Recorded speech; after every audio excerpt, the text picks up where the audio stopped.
This is the Late Round Podcast with your host, JJ Zachariason.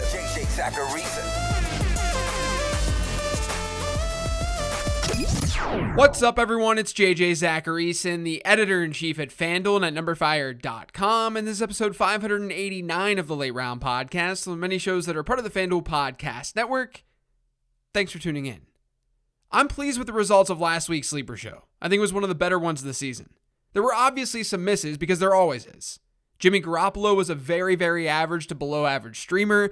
Evan Ingram didn't take advantage of a great matchup. Ty Johnson wasn't good, though I did talk about Tevin Coleman as well. And Dan Arnold got hurt.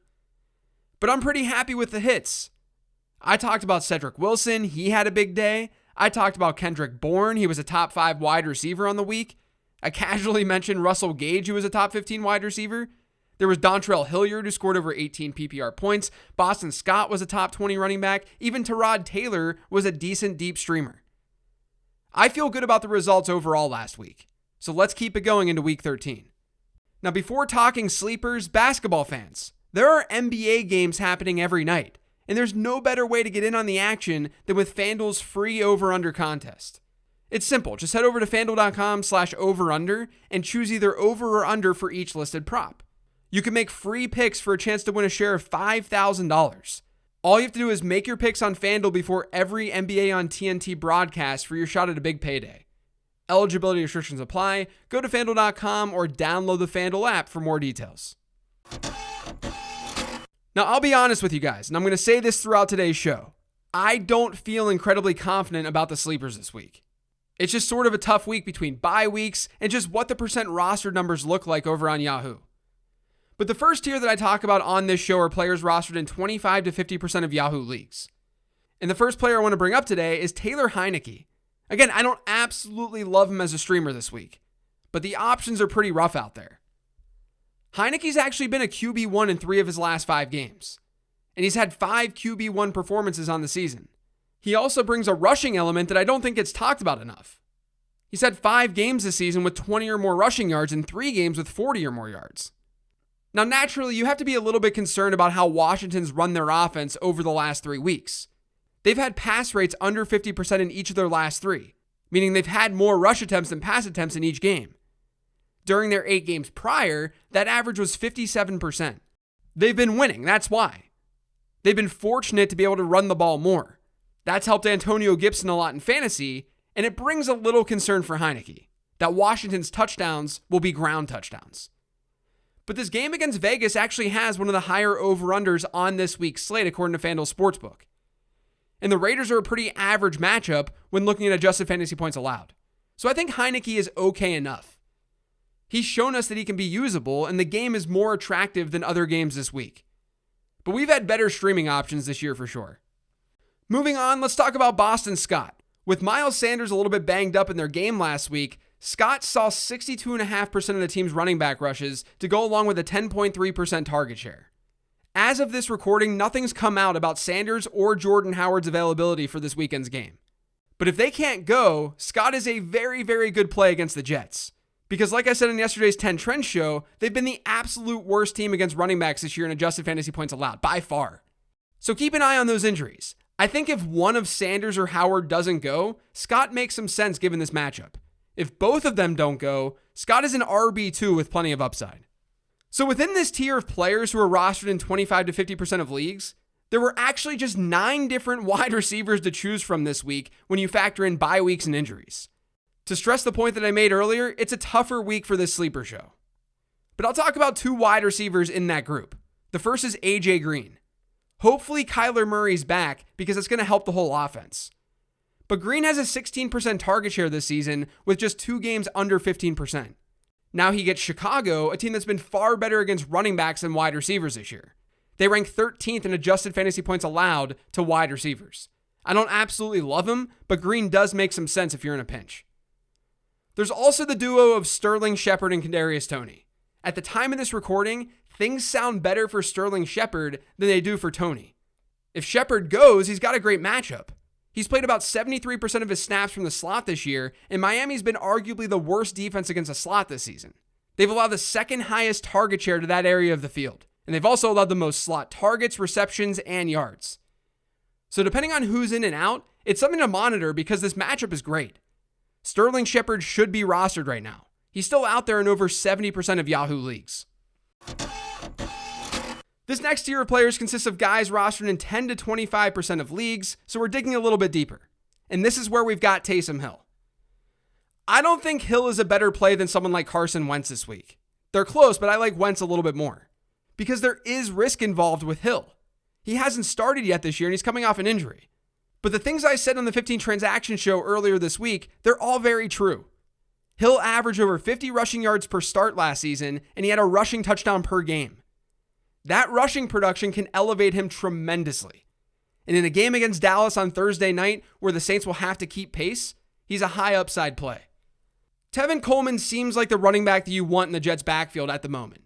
We'll see what happens if and when the Jets hit a real negative game script, but in Week 12, Coleman handled 52% of the team's running back rushes, and he had a 13% target share. He was easily the best back usage-wise.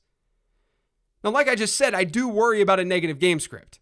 But Philadelphia, his opponent this week, they've at least been a top 10 matchup for opposing running backs according to adjusted fantasy points allowed. So I think Coleman can work as a flex. He's in that mid RB3 range. Russell Gage has given you 3 decent performances over his last 4.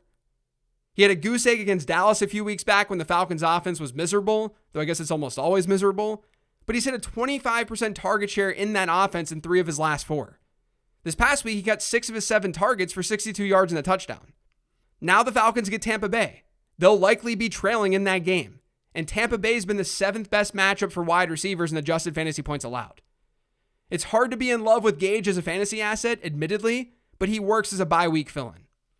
Now, like the other tier, there just aren't a ton of wide receivers to choose from in this tier.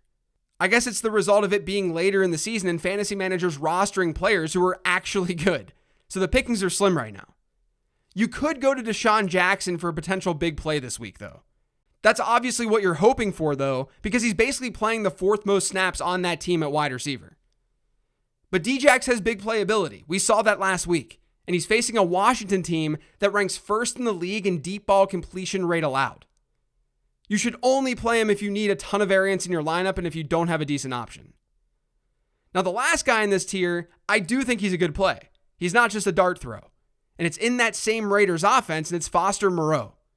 Darren Waller's doubtful against the football team. And the last time we saw Moreau without Waller, he finishes a top 5 weekly tight end with an 18% target share. He ran a route on the majority of Derek Carr's dropbacks. Now, to be fair, that was against Philadelphia, and Philly's been terrible against tight ends this year. But Washington's still just an average opponent, ranking 15th in adjusted points allowed to the position and 11th in adjusted target share allowed. Moreau is my top tight end streamer this week. Now, if you thought some of these sleepers were rough this week, wait until you hear the players rostered in fewer than 10% of leagues. How about Josh Reynolds? He had a big Thanksgiving against Chicago, scoring 16 PPR points off of a 20% target share. In his 2 games with Detroit so far this year, he's seen a 13% target share and a 20% share. And he's seen his snap share hover the 88% range. He's been playing as a starter. Now he gets Minnesota this week. The Vikings have allowed the most adjusted fantasy points to wide receivers this year. I wouldn't be surprised if someone like Reynolds or maybe even Khalif Raymond have a decent day. Juwan Jennings has seen a double-digit percentage target share in 2 of his last 3 games. He had his first performance of 10-plus fantasy points this past week, but now Deebo Samuel's out. And that releases about 15 or so % of the team's targets from that offense. Deebo's target share hasn't been as significant recently because they've utilized him a lot more as a running back. But his lack of presence could help Jennings out a bit. Jennings has been playing as the 3rd wide receiver on that team. Now, to be honest, there's not a ton to like about Jennings' situation. It's a run-heavy offense going up against a team that you can run on. But man, I'm telling you guys, this is the hardest sleeper show of the year. There really aren't many options out there. Now, the last player I want to bring up in this tier is a tight end who I actually think does have some usability, and that's James O'Shaughnessy. Dan Arnold is on IR, and in O'Shaughnessy's 2 completed games this year, he's seen target shares of 12% and 16%. And the Jags get the Rams this week. That might seem like a bad matchup, but they rank 7th in adjusted points allowed to tight ends and 8th in adjusted target share allowed. So he makes for a decent streamer during a very rough week all around. In this final section of the show, I'll go over some players you could consider benching that are rostered in 75% or more of Yahoo leagues. Let's start with Russell Wilson. He somehow finished as a top 10 option last week against Washington, but he needed some late game heroics to get there. Let's be honest, Russell Wilson looks a little bit broken. Over the last 3 games since his return, Wilson has had a passing net expected points per dropback rate of minus 0.15. That's numberFire's expected points model. And that's on par with Baker Mayfield and Trevor Lawrence. San Francisco's not a bad matchup. I just don't think that you can trust Wilson right now. I would be playing guys like Kirk Cousins, Derek Carr, and probably even Carson Wentz over Wilson this week. Now, I basically talk about Damian Harris on this show every single week, and he always burns me because he always finds the end zone. But we can't deny the things that I talked about on Tuesday's 15 Transaction Show. Harris has seen his backfield share drop a good bit with Ramondre Stevenson getting more work, and now he gets the Bills. The Bills rank 25th in adjusted points allowed to running backs. He's touchdown dependent, period. And I don't like banking on that, especially in tougher matchups. Now, can you actually bench Mike Williams? I don't think it's out of the question at all. The matchup against Cincinnati is completely average, but I'm more concerned about volume and production. He's averaged a 15% target share per game over his last 6, and he's given fantasy managers just one performance of more than 8 PPR points over this time. I can see a scenario where a fantasy manager has a better option than Mike Williams. I'll say it again, don't start Courtland Sutton. If you want more on that, you can listen to the 10 Trend show from yesterday. But I don't want a cheap one like that. It's easy to say bench Courtland Sutton because he's still rostered in like 80% of Yahoo leagues. Instead, what about Elijah Moore? He had a nice 34.8% target share this past week with Zach Wilson under center. And that's a good sign because we haven't seen the two of them click that much in the regular season. Moore now has back-to-back weeks of at least a 31% target share. That's great. And you know that I love volume. The problem is that Zach Wilson has been really bad. Moore still scored just 9.3 PPR points last week, and he'll face an Eagles secondary this week that's been very good against wide receivers this year. They're the 3rd toughest matchup in adjusted fantasy points allowed. Now, Corey Davis might be back this week, and that might be a good thing for Moore because he won't see as much Darius Slay. But regardless, it's not the best spot for him. Now, as for defenses this week, I talked up Minnesota as a streamer on the show earlier this week, but I also think that Kansas City works against Denver. They're stream-worthy based on the number of leagues that they're available in. And according to FanDuel Sportsbook, the Chiefs are 10-point home favorites against an offense, Denver, that's been the 6th friendliest to defenses this season when looking at adjusted fantasy points allowed. The Chiefs' defense has been playing better the last month or so, and they make for a pretty decent streaming option here in Week 13. That's going to do it for today's show, though. Thanks to all of you for listening. If you get subscribed to the Late Round Podcast, make sure you are by searching for it pretty much anywhere podcasts can be found. And don't forget to follow me on Twitter @LateRoundQB. Thanks for listening, everyone. I'll talk to you tomorrow with the Mailbag Show.